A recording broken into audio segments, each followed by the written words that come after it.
Glorieuse, glorieux. Nous avons entendu l'appel des Français. Oui, notre podcast est un succès.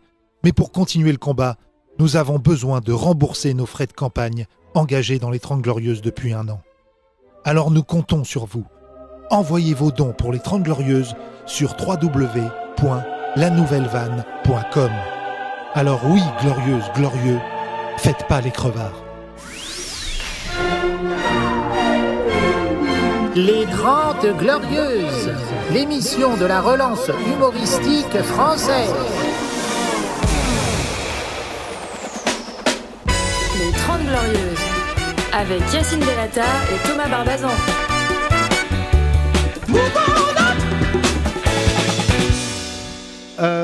Il y a quelqu'un qui a joué dans ce théâtre quand on l'a racheté il y a 7 ans. Putain, ça fait quand même maintenant 7 ans. On a acheté ce théâtre avec quelques associés. Il y avait une pièce de théâtre avec quelqu'un que vous connaissez. Il s'appelle Kamel, mon cher Jamel. Et Kamel, il a une particularité. Il est gros.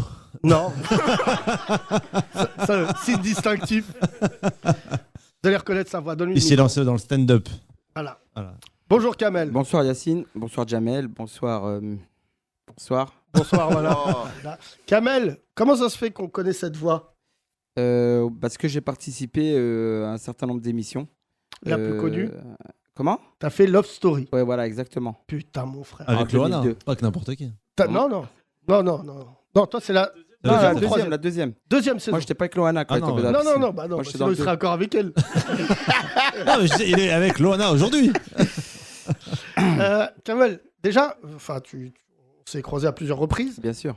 On parle rarement, disons la vérité, t'es l'un de ceux qui s'en sort le mieux post-Love Story. Déjà, t'es pas cinglé. Ouais. Non, mais pour de vrai. Non, ça va, ouais. Ça va. Mais après, c'est aussi, voilà, parce que j'ai une famille, je suis bien entouré. Moi, je suis, voilà, je suis pas de Paris. Ouais, j'ai le din, ouais, la exactement. piscine, la première. Bien sûr. Non. C'est aussi important. Non, les Français ne se rendent pas compte à quel point, heureusement, on a l'islam. Ouais. Sinon, t'aurais des rebeux qui courent tout nus sur le périph'. Moi, j'ai toujours été fasciné par Love Story. Je te jure, c'est vrai. Le premier, pour moi, c'est l'un des trucs les plus fascinants de l'histoire de la télévision. Il faut savoir qu'aujourd'hui encore, c'est l'une des plus grosses audiences de l'histoire de la télé. C'est la première. C'était la première. Ouais, très grosse audience. C'était la première émission de télé-réalité en France. Et toi, tu étais chauffeur de bus. J'étais chauffeur de bus à l'époque. Tu as fait une faute de français, ça t'a suivi 14 ans. 20 ans, encore aujourd'hui. C'est vrai. Ouais. Les gens, ils te disent, je m'en souviens vaguement, team, c'est ça le team, C'est quoi du team Après, le truc, c'est que voilà, on avait une liste de courses. Donc, je la raconte brièvement, mais il y avait une liste de courses où il fallait que j'énumère un petit peu tout ce qu'il fallait acheter. Donc, c'est une commande, Coca, etc. Et tout ça. Et à un moment donné, j'ai lu team. Et je ne savais même pas ce que c'était. Donc, j'ai dit, on prend combien de litres ? Tu vois, Ah ouais. Parce que déjà avec la phrase, elle est chaude, mais toi, là, les candidats qui étaient avec moi, ils comprenaient pas trop, donc je les prenais un peu pour des cons. Je leur disais bon, vous avez pas l'air de comprendre ce que je vous raconte. Il y a quelqu'un qui m'a dit épelle le mot. J'ai dit THYM. Ils me disent ah non, c'est du thym. Et attends, tout le monde. Juste excuse-moi, t'as quel âge à l'époque ? 22 ans, je sais même plus. Il y a 20 ans en arrière. Là, j'ai 43, mais c'était 20 ans en arrière. D'accord. Donc même les maths, t'arrives pas. Ouais, donc, les maths. Alors les maths de français, ouais, non. Je sais déjà comment je m'appelle. 23 ouais. Non, mais je peux comprendre. Soyons très honnêtes.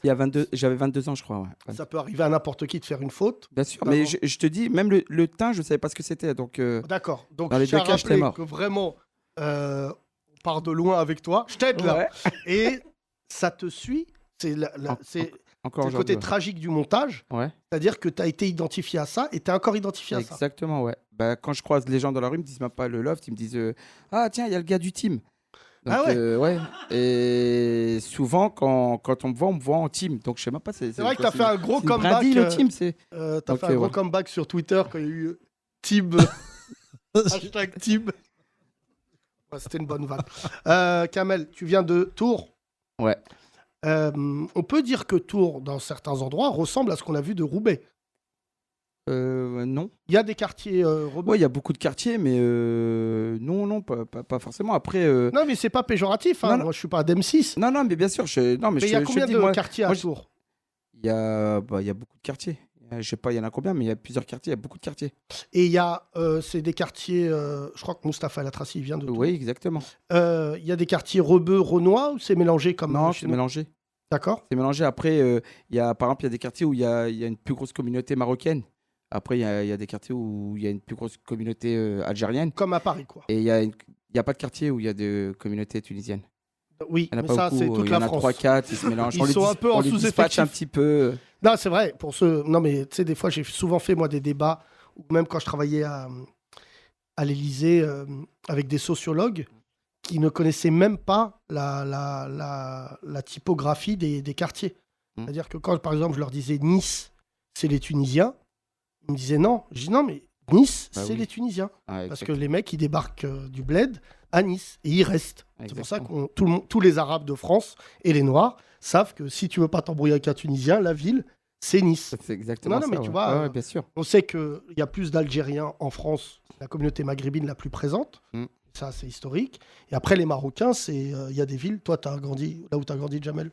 Ouais, plutôt algérien aussi. Ouais. Algérien. Après, Toi, c'était Garges mélangé. Ouais, Garges, c'est un peu mix, mais ouais, beaucoup d'Algériens aussi. En fait, il y a eu des vagues. Souvent, il y a eu des vagues après d'arriver. Parce qu'on a eu après plutôt la population subsaharienne, les Africains. Et on a eu une grosse vague de Turcs à un moment donné. Ah ouais. Ouais. Ah, ils Mais sont arrivés en tu sais, force. par exemple, cet été, quand je suis allé voir le concert Africa à Montpellier, j'ai parlé avec le maire de Montpellier et tout. Et en fait, à Montpellier, il y a des villes où je suis, c'est moi le thermomètre de ma propre vie. Il y a des villes où je suis vraiment très populaire. Oui, il y a beaucoup Et de Montpellier, Marocains, ouais. je suis hyper populaire. Vraiment, quand je marche dans la rue, j'ai l'impression, objectivement, que je suis Jay-Z. C'est là. Et en fait, c'est l'endroit, oui, c'est vrai qu'on était ensemble, et c'est la ville où il y a le plus de Marocains en France. Et en fait, quand j'ai appris quels étaient ces Marocains, tu te souviens? Non, je t'ai pas raconté. Je dis, ouais, il y a beaucoup de Marocains et tout, un mec. Il me dit, ouais, mais il me dit, c'est quand? Je lui dis, non. Il me dit, 98. Quand il y a eu Maroc-Écosse, Ils sont Coupe pas du rentrés. Monde. Ils sont pas rentrés. ils sont pas rentrés. Et donc, en fait, Mais tu vois, c'est ça notre problème, parce qu'il n'y a pas d'Écossais. Eux, ils sont rentrés. les Écossais, ils savent qu'au coup de sifflet final, on Ils rentre en rentrent. Écosse. C'est ça. Les Marocains, ils disent, oh là, j'y bouge pas. Et valable pour Marseille et Tunisie-Angleterre. Ah oui, c'est vrai qu'il y avait. En fait, à la Coupe du Monde 98, toutes les Coupes du Monde, pourquoi les pays d'Afrique? Mais quand j'ai appris ça, j'étais atterré parce que même les mecs de la mairie de Montpellier m'ont raconté, ils m'ont dit, ouais, nous, c'est pas des Marocains comme chez vous, 4e, 5e génération. Il y a des mecs, ça fait juste 20 ans, ils sont en France. Et en fait, ça joue beaucoup dans... Et donc, ils ont un quartier quand même, la Paillade, à Montpellier, qui est quand même un endroit magnifique, vraiment que j'aime beaucoup. Et c'est Emmanuel Macron, durant la campagne, il était allé à la Paillade. Et en fait, il avait été choqué et il m'a dit, j'ai pas croisé de blanc de la journée. Bah, j'ai dit, bah ouais, frère, c'est le Maroc, là. Et il m'a dit, quelle hospitalité. Bah ouais, c'est le Maroc. Exactement. Il a dû croiser 200 darons. Viens manger un tagine. Oh là là, Emmanuel Macron. Voilà. Kamal, pour revenir à toi, mon cher ami, qu'est-ce que tu as fait des pièces? Oui, j'ai joué Et à l'époque, une pièce de théâtre. j'ai Bah, trouvé ici ça- même, dans ton théâtre. Absolument, j'ai trouvé ça très courageux de ta part. Franchement, ça s'applaudit, mesdames et messieurs. Merci. Mais tu veux te lancer dans le stand-up? Oui, j'ai envie de me lancer dans le stand-up. Après, voilà, parce que j'ai souvent dans la rue, quand on croise et qu'on me dit le team, parce que j'ai fait d'autres émissions de télé-réalité, j'en ai fait plusieurs Tu en as d'ailleurs. fait et combien en tout? J'en ai fait 2, mais j'ai fait aussi une série Hollywood Girl. Donc, Ça, le dis pas, le dis pas. Le reste, on dessus. mais bon, voilà. Les Et anges, donc, t'as fait les anges aussi, non? J'ai fait les anges, ouais, j'ai fait Loft, les anges, et puis j'ai fait Hollywood Girl. Et Mais les gens t'es me croisent dans la- cobaye, toi, en fait. C'est Comment ça ton métier. Ah, moi, je suis un vrai cobaye. C'était quoi ton projet dans les anges? C'est marrant ça. Devenir comédien aux États-Unis, je parle pas anglais en plus. C'est compliqué. Ça, c'est marrant. C'est compliqué, mais voilà, les gens me posent des questions et souvent je leur réponds et je leur dis bon, je vais quand même leur raconter un petit peu mon expérience, mais sur scène et leur dire. Et en plus, quand je leur raconte, bon, j'ai pas écrit de spectacle, je fais beaucoup d'impro, plus d'impro en ce moment, mais je leur raconte ma vraie expérience, mais réelle. Quoi, je veux dire, c'est des choses qui sont vraies que je raconte. Alors, mon cher Kamal, moi, je te dis ça pour l'humour. Tu sais, ça a l'air facile, mais la scène, c'est un truc très éprouvant. Franchement, si je devais te donner une idée de spectacle en tant que producteur, C'est ce que je fais avec les autres humoristes, mais ça peut pas. Quand les gens ils disent oui, j'écris pour lui, en fait, 90% ça vient de l'artiste. Je pense qu'il faut vraiment que tu écrives un spectacle sur les dommages collatéraux de la télé-réalité. Parce qu'en plus, vu que tu vas faire des blagues, on va être attendri, mais tu sais, moi, je regarde ce truc de la télé-réalité. J'en veux pas, moi, au premier loft. Même, j'irai jusqu'au deuxième, parce que je pense que vous n'étiez pas conscient de ce que ça allait créer. Mais tu vois, aujourd'hui, c'est sûr, en plus, maintenant, avec les réseaux sociaux, quand je vois, moi, des gamines de 15-16 ans qui déjà veulent faire de la télé-réalité sans... Parce qu'en fait, le problème, c'est que en plus, vous n'aurez jamais de taf. Je connais pas quelqu'un dans la télé-réalité qui a réussi. Je me trompe? Non, bah non, justement. En fait, ce que tu dis, c'est super intéressant, Yacine, parce que en fait, Merci. j'ai écrit un court-métrage justement sur les dérives de la télé-réalité. Mhm. Parce que souvent, les gens, quand ils voient les influenceurs qui sortent d'une télé-réalité, ils les voient à Dubaï en train de snapper, rouler dans des grosses voitures, etc. Sauf que les gens, ils oublient que ça représente que une infime. Enfin, c'est très peu par rapport à toutes les personnes qui ont participé aux émissions de télé-réalité. Du coup, les gens, ils pensent que c'est vraiment c'est ça la vie, en fait. Je vais faire une émission de télé-réalité, demain, je vais faire des placements de produits, je vais être gavé, je vais être plein et tout ça, je vais me plein les poches. Mais il y a beaucoup de dérives. Il y a beaucoup de gens qui tombent dans la dépression, il y a beaucoup de gens qui pètent un plomb, etc. Ah. Et j'ai commencé à écrire un court-métrage pour prévenir les gens. Mais Pensez pas Kamel, qu'à je te télé- pose une question très sincèrement. Ouais, dis-moi. Tu m'as l'air d'être un mec, je me trompe peut-être, mais d'être un mec bien élevé, franchement. Non, mais c'est important de le dire. Oui, je bien confirme. sûr. Non, mais tu sais, c'est important. Nous, on connaît beaucoup de stand-uppers, ces fils de pute. Mais Je veux un nom. je veux des noms. Des noms. Mais le truc c'est qu'en fait, comment tu te retrouves là-dedans? Comment toi, tu te retrouves à 23 ans à rentrer là-dedans? Et qu'est-ce que tu te dis à l'époque? Alors, à l'époque, alors déjà, on m'a inscrit au casting. C'est même pas moi qui me suis inscrit. Déjà, j'ai reçu un coup de fil pour me dire bon, bah, vous avez un casting tel jour à Nantes. Je savais même pas c'était quoi. Et en fait, c'est mon frère qui m'avait inscrit à l'époque. Je crois qu'il a voulu m'envoyer au charbon. Et donc, j'ai participé au casting. Et de fil en aiguille, bon, j'ai pris ça comme un jeu. Et j'ai fini dans le loft. Voilà, j'ai fini dans le loft. Après, je me suis dit bon, je suis jeune. Il y a quand même plein d'étapes. J'ai fait un casting et là, je suis dans un loft. Ouais, Enfermé non, mais 2 mois. Non, mais c'est vrai parce que c'est passé trop vite. En fait, ça s'est passé trop vite. Et parce qu'à l'époque, je passais justement une formation pour être chauffeur de bus. Je n'étais pas chauffeur de bus, je passais une formation. Et le pire, c'est que quand j'ai été retenu pour faire le loft, j'ai pas dit que j'arrêtais ma formation. Du coup, j'ai fait un arrêt de travail. Et le lundi, Il te voit à la c'était un télé. jeudi d'ailleurs. Le jeudi, quand je suis rentré, j'ai mon big boss, c'est un peu la RATP, mais à Tours, qui me voit. La RAPT. La RAPT, ouais. Qui me voit à la télé, qui me dit mais c'est une blague ou quoi? Et j'ai même ma formatrice qui m'a vu, qui me dit non, mais c'est un truc de ouf, parce qu'ils sont venus tourner un reportage Oui, ça pendant je une me souviens. journée. Et ils m'ont dit, écoute, il faut que personne ne le sache quand ils sont tournés dans mon quartier. Ils m'ont dit, écoute, on va te filmer dans la rue, mais si quelqu'un sait que c'est pour Love Story, tu peux plus rentrer dans l'émission. Donc moi, quand ils sont venus filmer, il y a tous les gars de ma cité qui sont venus. Ils m'ont dit, ouais, c'est pourquoi? Je dis, ah, c'est pour une émission pour les gens qui s'en sortent dans les cités et tout ça. Donc ils sont tous venus, ils m'ont fait, C'est zone interdite. Voilà, exactement. C'était zone interdite de l'époque. Et après, c'est comme ça que j'ai laissé le doute s'installer. Puis après, j'ai fini dans le loft.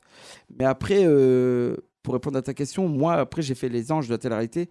Et j'ai fait qu'une saison et j'ai arrêté. On m'a proposé de faire d'autres émissions et j'ai pas accepté de le faire. Pour de l'argent, pour n'importe quoi, j'ai pas accepté parce que les codes, ils ont changé.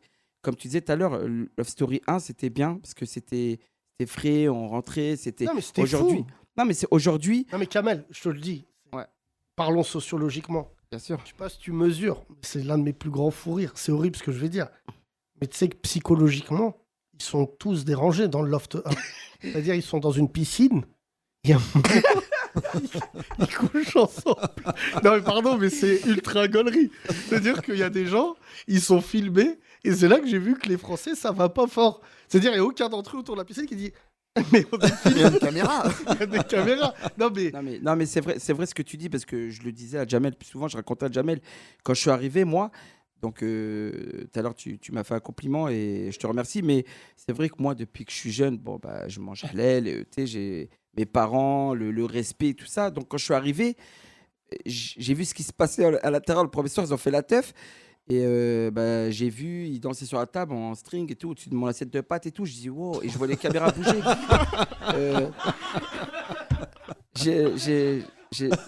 Moi, j'avais pas vu les portes quand ils sont ouvertes. Je me suis dit waouh, c'est la teuf comme c'est bien, c'est une colonie de C'est vacances. l'enfer. Attends. Et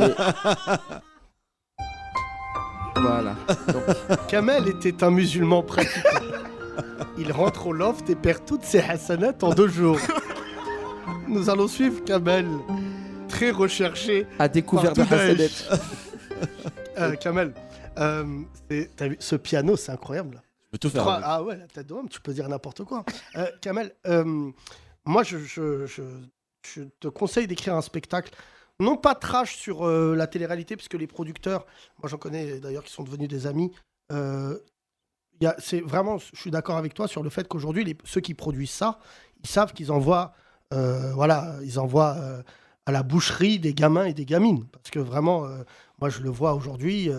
Loana, c'est vraiment pour moi, la dernière fois qu'elle est passée à la télé, ça a été pitoyable. Tu vois, franchement, j'ai eu de la pitié pour elle. Alors que la nana, quand elle est sortie, et tu vois, et personne ne vous apprend à être connu. Parce qu'en fait, vous, votre métier, En plus, on nous lâche.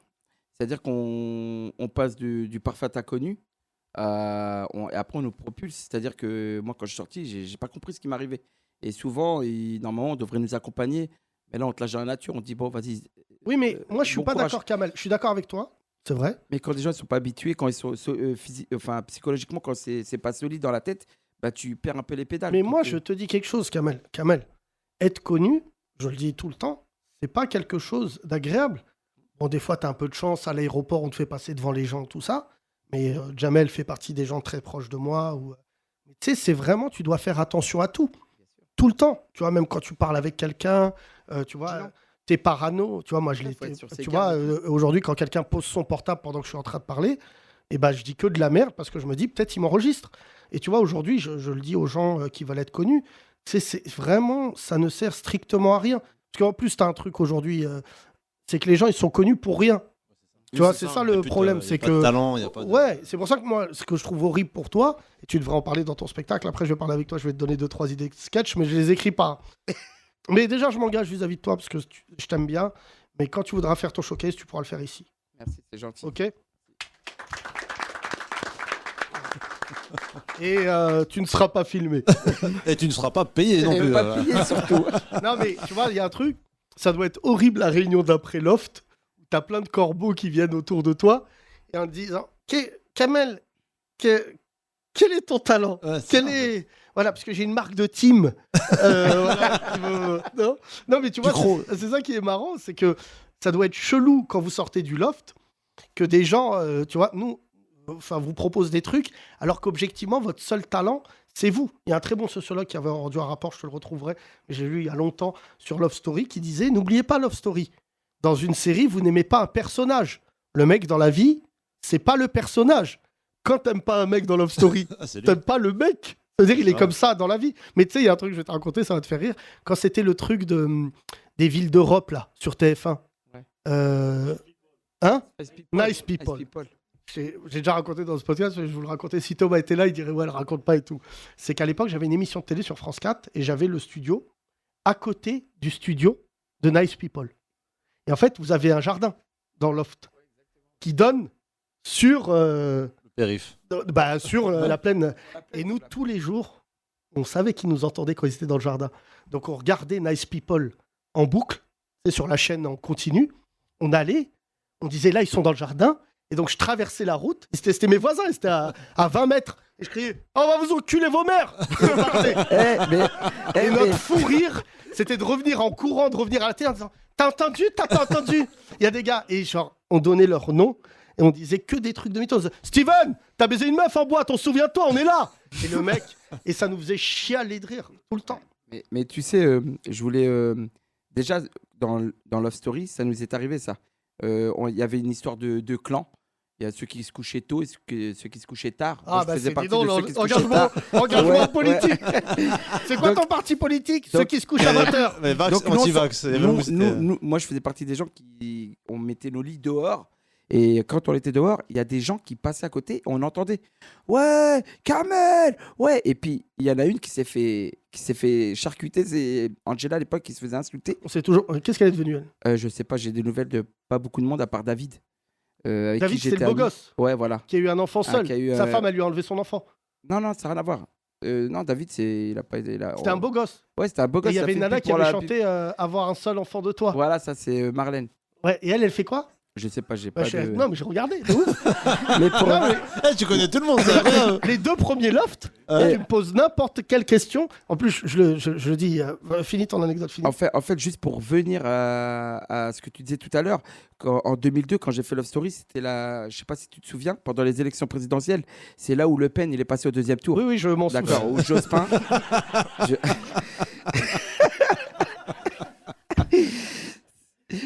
Je sais pas si tu connais Jean-Marie Le Pen, mais c'est un truc de. Eh ben Jospin, donc il est pas passé au 2e tour et on nous a annoncé la nouvelle au confessionnel. On nous a tous les candidats, on nous a réunis et la directrice, donc elle avait la programmatrice, elle a pris le micro, elle a dit oui, voilà, on vous annonce les résultats du a dit, présidentiel. Kamel, tu sens. Non mais attends, non mais tu vas rigoler, Yacine, sérieusement, ce que je veux dire, c'est pour ça que je te dis, c'est des vraies anecdotes.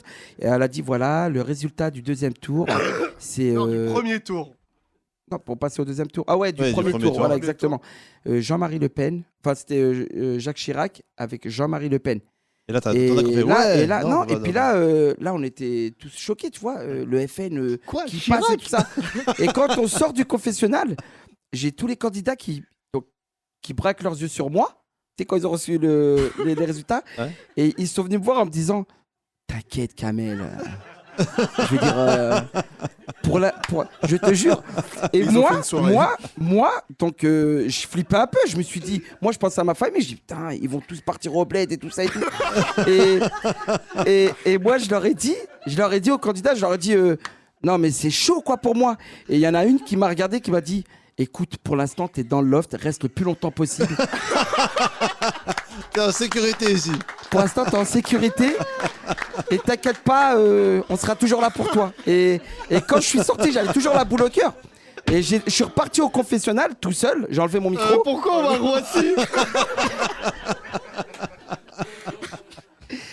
Et quand je suis reparti au confessionnal, j'ai demandé à parler avec la directrice. Et je lui ai dit oui, est-ce que vous pensez que je vais rester en France?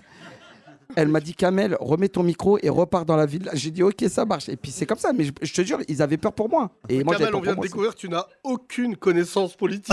aussi. Ouais. Alors vraiment, je te dis la vérité. Déjà, j'arrive même pas à reconnaître ma droite de ma gauche moi-même déjà. Alors droite, gauche, centre, En Marche et tout, je connais rien du tout. Et honnêtement, Kamel, il croit vraiment politique, que je les suis gens nul. qui sont de droite, c'est les droitiers. Ah ouais. Bah franchement, pendant un moment donné, j'ai cru ça, je crois. Je te jure. Moi, quand j'ai connu Kamel. le parti Attends, En Marche, Kamel. j'ai marché moi. Kamel, on va produire ton spectacle. Les gens vont venir en disant Théma.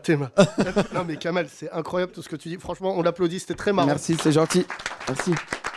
Je n'arrête pas de dire aux gens, n'écris jamais loin de ce que tu es. Regarde Exactement. juste le mec, tu sais, le stand-up, l'humour, c'est juste un flow. Si tu racontes les choses normalement avec sincérité, faut juste avoir le courage de le dire sur scène. Bien sûr. Mais en fait, il faut pas s'amuser à faire des spectacles où tu joues des personnages, tu vois, ou ce que tu viens de dire là, regarde, la salle, elle était par terre de rire. Parce que ce que tu as vécu, on sait que c'est vrai. Et c'est dur. Mais C'est un truc de ouf quand même. excusez-moi. Sur l'épreuve de la piscine. Non, mais c'est pas l'année où il y avait le gros Renoir qui dormait tout le temps, toi? Ouais, si. Toujours Si. avec une couette, ouais. Comment il s'appelait? William. Et lui, je crois qu'il a dormi. C'est un Antillais, c'est En ça? fait, ouais, c'est un Et Antillais. il a dormi un mois. Bah, lui, même quand il est rentré, il dormait déjà. C'est même pas. Lui, quand il est sorti du loft, c'est même pas qu'il avait fait le loft. Non, mais vraiment, il a dormi tout le temps. Mais après, il y avait des personnages vraiment très différents les uns des autres. Hein. Vraiment, il y avait une nana qui est venue avec un rat. Mila. Ouais, voilà. Qui est venue avec un rat. Mais vraiment, c'était aussi le but, c'était aussi l'expérience. Parce que pour moi, ça reste une Non, expérience. mais franchement, je te conseille de regarder des trucs. Souvent, les humoristes, quand on bosse avec eux, on leur dit regardez un certain nombre de films. Il faut que tu regardes un film qui a été une bonne comédie et en plus assez engagé avec Matthew McConaughey qui s'appelle Ed TV. Tu n'as jamais vu ce Ed film? TV? Ed TV. ED TV. Ok. TV. EDTV. Et en fait, ça raconte un mec qui fait une émission de télé-réalité où ils le suivent 24 heures sur 24. Il essaye de s'en débarrasser, c'est assez... Mais même Truman Show. Truman Show, Ouais, Truman Show, je l'ai vu. Ouais, avec Jim Ça, Carrey. ça raconte aussi. Mais moi, j'aurais rêvé de faire une émission de télé-réalité pour plein de raisons. Parce que si j'avais cette naïveté, parce qu'il y a une forme de naïveté chez vous, de candeur, tu vois, pour pas dire naïveté, c'est quand tu rentres là-dedans, dorénavant, tu as les codes. Tu sais que si tu fais ça, tu t'embrouilles. Mais à l'époque, quand ils rentraient, frère, Voilà. C'était de ils l'impro, savaient limite. pas. C'est ce que je te disais Et tout à en l'heure. fait, C'est que les codes, ils ont changé. Avant, on n'avait pas de code. Là, maintenant, ils ont des codes. Ils savent. C'est pour les, le les buzz, followers, quoi. etc. Non, surtout, ils savent un truc. C'est qu'ils savent que c'est très sexuel. Dorénavant, moi, c'est ce qui fait que, Dieu merci, j'ai des enfants magnifiques qui détestent la télé-réalité. Mais en fait, le peu que je vois, c'était quand même beaucoup sur le cul. Sur le trash, sur le trash. Ouais. L'île de la tentation, juste, c'est Non, moi, l'extrême du l'île de truc. la Là. tentation, écoute-moi, la première, j'aurais rêvé, parce que moi, c'est pas que je suis jaloux, je serais déguisé en arbre. Ah ouais, sale pute. Non, la première île de la tentation, tu sais, on a écrit un sketch avec Thomas, bon, moi qui m'avait fait chialer de rire, c'est qu'on était persuadés, pour restriction budgétaire, que Koh-Lanta et l'île de la tentation, c'est sur la même île. Sauf que les mecs, ils sont pas au courant. Et on imaginait avec de Koh-Lanta qui se perd et qui dit les frères, de l'autre côté, il y a de la bouffe des meufs de ouf. Et nous, on y va ce soir, scred. Mais en fait, ce qui me frappe, tu vois, même Koh-Lanta, je regarde pas. Il y a des gens qui sont fans de Koh-Lanta et tout. Koh-Lanta, pour moi, ça n'a plus de sens. Les premiers sous Moundir, qui est devenu un frère de cœur. Franchement, je vous dis, Moundir, c'est l'un des mecs les plus généreux que je connaisse. C'est, comme on dit chez nous, c'est un vrai, c'est les hommes. Mais quand il faisait Koh-Lanta, je lui disais, mais t'avais pas de recul au moment où tu pétais les plombs. Il me dit, écoute, j'ai faim. Taux d'humidité 77%. Et là, t'as des discussions de stratégie. Et lui, le problème de tous les rebeux et renois de banlieue, ils comprennent le logiciel de Moundir. Quand il dit au mec, tiens ta femme. Ça, c'est une phrase de blédard. Ça veut dire toute la France a dit, mais excuse-moi. Et elle, ce qui me fait gaulerie, c'est la meuf qui dit, non mon coco, c'est avec moi que t'es en embrouille. Et là, l'autre, ça devient un djihadiste. L'autre, il est prêt à savate. Mais surtout, ce qui m'a frappé, je te raconte un truc, c'est un mec que j'aime bien, Aziz. Ouais. Qui est pour moi le rebeu du loft. Il y a toi, mais vraiment Aziz, c'est une place à part. Un jour, je vois Aziz et on discute. Et Aziz, il a pris 10 kilos de muscles. Il est devenu balèze, vraiment de muscles. Et dorénavant, je ne sais pas si tu es au courant de ce qu'il fait, il fait des cascades. Et en fait, je travaille beaucoup avec Luc Besson. Et Aziz, quand il me voit, il me parle brièvement, on se dit ça va, machin. Et il déteste que tu lui parles du loft. Il fait jamais. Il n'est pas venu au 20 ans. 20 ans, il vient jamais. Il a vraiment tourné la page. Et Luc Besson m'a dit une phrase qui m'a vraiment traumatisé. C'est que Luc Besson lui a dit une phrase, lui a dit « T'es très bon, mais c'est dommage, t'as fait le loft. » Et ça l'a brisé. Étiqueté après. Bah ouais, et ce que je me dis C'est vrai, parce que moi j'ai même fait j'ai fait quelques castings. D'ailleurs, le seul casting que j'ai réussi, c'est le loft. Parce qu'après, j'ai fait d'autres castings, mais c'est pas passé. T'as Parce fait que des pubs justement, pourquoi t'as Des castings pourquoi Chanel. Ils m'ont dit ouais, je sais pas j'ai fait des pourquoi. castings pour des. Non, mais pour des films. Mais j'avais l'étiquette du loft parce que en plus, comme ça faisait longtemps que j'avais pas fait de télé, donc quand je faisais le casting, il me disait ouais, ta tête a dit quelque chose. T'as pas été casté pour tel ou tel film. J'ai dit déjà j'aurais kiffé, mais je dis non parce que ma tête alors disait quelque chose. Et après quand il tapait mon nom sur internet, il disait ah ouais le mec il a fait la télé-réalité, laisse tomber. C'est comme si t'avais fait Daesh. Voilà. On applaudit Kamel, c'était incroyable, merci. Merci. Les 30 Glorieuses. DJ Chelou présente son projet rétro. Attends, reprends, il vient de découvrir, Je découvre comme vous cette aberration. Vas-y. DJ Chelou présente son projet rétro. Kalash Criminé. Le mix de Kalash Criminel et Bernard Minet, avec le mix de Juliette Je t'aime et Sauvagerie volume 2. Juliette aime la sauvagerie. Kalash africain sauvage, ouais ça y roi sauvage, Sevran Grigny, Grande Borne, que des sauvages sauvages. Font tous les tocs dans les peuclis, tous ces rappeurs Tommy, je vais tous les rafaler, écoute la symphonie. Sauvage, sauvage, sauvage, sauvage, fais pas le gueudin avec mes yébis. Sauvage, sauvage, sauvage, sauvage, ici à 13 piges déjà sa bibi. Sauvage, sauvage, sauvage, sauvage, comme un keuf en ville cité Yégri. Sauvage, sauvage, sauvage, sauvage, Dakar, Bamako, Conakry. Kalash Criminé avec aussi le mix des Chevaliers du Zodiaque et Arrêt du Cœur, les Chevaliers du Cœur. Oui, Sauvage et le Zaïrois, Sauvage et l'Ivoirien. Tout ce que j'ai retenu de la Marseillaise, c'est aux armes citoyens. Calage sur la mélodie, chez nous pas de félonie. Lourdement armé sur la plage arrière, ça vient de Sevran, les airs. Calage sur la mélodie, de cette sauvagerie. Un homme à terre, oui, un homme à terre. Fuck la juge et le commissaire. Calage criminé, avec enfin le mix de Goldorak-Go, Cougar Gang, Goldorak Gang. Wow, Cougar Gang, je suis bon qu'à niquer des mères. Wow, Cougar Gang, je nique que des mères comme Macron. Personne me chez tout. Tout le monde est chez coup. La zone est à nous. Ici tout le monde porte ses yeux coups. Wow, Cougar Gang. Oh Yoki. Wow, Cougar Gang. Ta ta ta. Wow, Cougar Gang. Balle dans la tête, tu tiens plus debout. Wow, Cougar Gang. Fais pas le gueux d'un camp, t'es rebou. Tous les jaloux me traînent dans la boue. T'es impuissant comme les marabouts. J'ai la frappe de Bakambu. Wow, Cougar Gang. Oh Yoki. Wow, Cougar Gang. Ta ta ta. Calage criminé, quand des mangas rencontrent un dingo. Les 30 Glorieuses.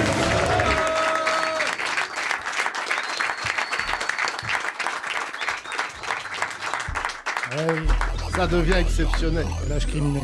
Les 30 Glorieuses. Tous les podcasts et tous les sketchs à retrouver sur la nouvellevanne.com.